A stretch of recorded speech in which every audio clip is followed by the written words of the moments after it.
Dwight, UFC fight number 5, man. How do you feel about how the run's gone so far? I know it's kind of split results, but where do you think you kind of stand right now? It's a little strange. Every fight I've had has been some kind of like weird thing, right? Like I've had great finishes, but then I've had like a controversial wins too and losses. So I'm ready to just go put stamps on every fight. Like I think I said it before. I'm fighting for the finish now. I'm not fighting just to knock people out and knock them down.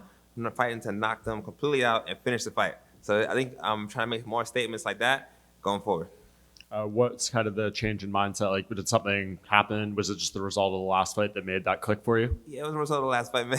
Like I'm trying to like stay composed, you know what I mean? But it really opened up a lot of things in my mind. But I realized that I'm trying to go through this rule thing of keeping this a competition. Like okay, this happens and I win. But now I was like, no, this is a fight. I gotta fight and make sure I win. And that's a whole shift. Like everything changes now. So I think that's gonna be reflected in this performance. Yeah. Do you think Stefan's a good opponent to bring that out of you, or do you think it doesn't even matter? You're going to do that against any opponent? I can't let it matter because if I allow the opponent to bring it out of me, then it's gonna be spotty. It has to be no matter what, no matter who, always gonna be on.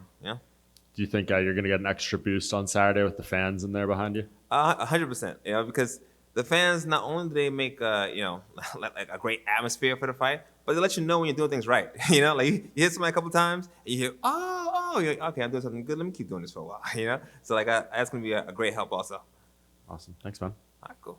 No, over here, other side. Oh, hey, how you doing? Good. How you doing? Pretty good.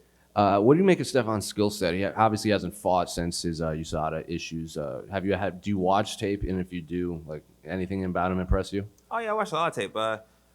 Impressive. I like fighting guys like this because these are the kind of guys that I've been trained to fight like my whole career. Because I started out as a striker, and then people try to take me down all the time. So that's one thing. But what makes him extra special is that his striking is kind of like a karate stylish. It's kind of like it's not the standard of boxing. And these are the people that I excel at fighting the most because that's kind of like my background. And it reminds me of sparring in the gym when I was like 16, 17. Like this kind of like weird jumpy movements and stuff like that. That's me all day. So I'm very excited to compete in this one. What do you mean when you say you've been training for like a specific fighter like that? Just his skill set or like wrestling wise? It's kind of like somebody who strikes and then goes for a takedown. It's like that's been like the bane of the existence of many strikers throughout the years. Somebody who's not scared to strike with you, but then will take you down in the middle of a confrontation in the middle of an exchange. Sure. So that's the kind of guy I've always been training for. So he's one of those guys. Were you aware of him before you got the fight offer? No, I didn't hear him before, but I watched a lot of tape on him. And I don't want not to harp on your last performance, but obviously that was your first knockout loss too. Is getting past that obviously? What's it like mentally coming off of your first? Because you've lost before, but that was obviously your first stoppage loss. So mentally, what's the big difference? I mean, it's hard because when I don't want to lose ever again. But what I do, I get really upset. So this particular one made me even more so because I don't know, I felt betrayed almost. It was like by myself. It was like I felt like there was nothing I could do to bring it back. I felt as though I should have been allowed to continue. All these things in my mind. When I get beat up, like God forbid. But when I do, I don't care. I'm like, yeah, man, that guy beat me up, man. That's whatever. That's just what happens. But when there's a doubt in there, that's when you can't sleep at night when you're tossing and turning. And what if this? What if that? That's when people come and tell you stories about, yeah, I was watching the fight and you should have did this, and this, and this. And they tell me all the things I should have did, and I can't say no because I didn't win. So this particular fight going back in, I'm very interested in seeing how I feel when I hear the sounds in the cage. It's one thing to spar and train, but another thing when you see the person cross and you hear the referee and you hear the footsteps in the cage. That makes a whole different story, and I want to see what my feeling's going to be. But no matter what I feel, I'm going to perform. So that's the most important thing. And finally, who do you like in the main event between Usman and Masvidal? I'm going for Masvidal. I really want to see him win because he's been fighting for a long time, and I love to see a guy who's been fighting so long, get a championship and put that exclamation point in his career, not be just a contender, but be a champion as well. So I'm really looking forward to seeing him win. Cool. Oh, yeah, he doing?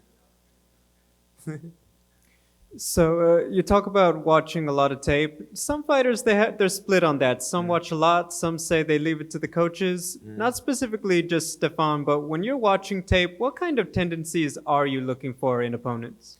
Oh, I mean, it's nothing fancy. Just like I can knock the person out here, here, here, and here. You know, that's how I look at it. Cause I mean, my fight is pretty straightforward. You know, like I'm trying to knock the person out all the time. That's like just what I'm setting up. So I'm looking for opportunities to do that. And it doesn't mean the person's not good. I mean, everybody has opportunities, you know. But I like to hone in on those and then structure my game plan around that so that I can perform freely. Because if I don't think about that and I just say, you know, don't go for it. Just go out there and fight and see what comes to you. I'm gonna be thinking about it all the time during the fight. It's just how I am. So in the past, I've tried to get away from it, but now I am fully embracing exactly who I am inside the cage. So I'm going for it no matter what. Yeah.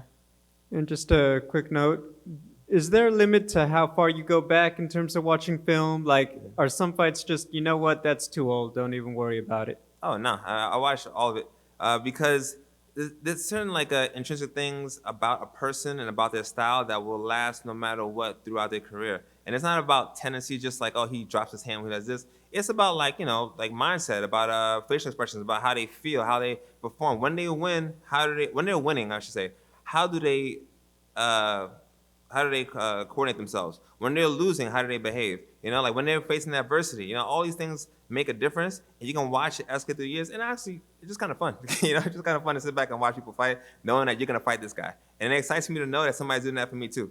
You know, makes it really good. Thank you. Cool. Dwight, right in front. You come from one of the highest profile gyms in MMA, in AKA. How does the skill level of your training partners prepare you for this fight? Oh well, this is good. So I'm at Alliance now though, like in San Diego. But I did train at AKA for like 7 years, so you know that experience. And I train at Alliance too because I got Jeremy there, and I have you know like Dom and all these guys there too. It makes a big difference. I was actually just talking about this recently. Like when you're coming up and you're training with the best guys, you don't think you're that good because you're getting beat up every single day. You know, every day is a bad day. So you don't realize until you go somewhere else, like you go fight and you win. But when you go to your friend's gym, you know, you visit back home and you stop at your friend's gym, like, oh, this is pretty easy. Like, you know, I haven't been training recently, but I've been doing pretty good. It's because you're always at a 10. Like you've been at a 10 for like, you know, man, for years. And then you go on vacation and you're like at a 7. You know what I mean? And even your 7 is higher than other people's. So I think it definitely makes you a better fighter having stronger training partners. And you know, at Alliance, I got Jeremy Stevens who's pushing me all the time, and Miles Jury and all these guys, Dom, to keep me from being lazy. Make sure I'm always on point. Yeah. And last one from me. What does your path to victory look like against Stefan? It's a straight line. Knock him out and then keep moving. You know, I'm trying to make it as quick as possible. Thanks, Dwight. Thank you.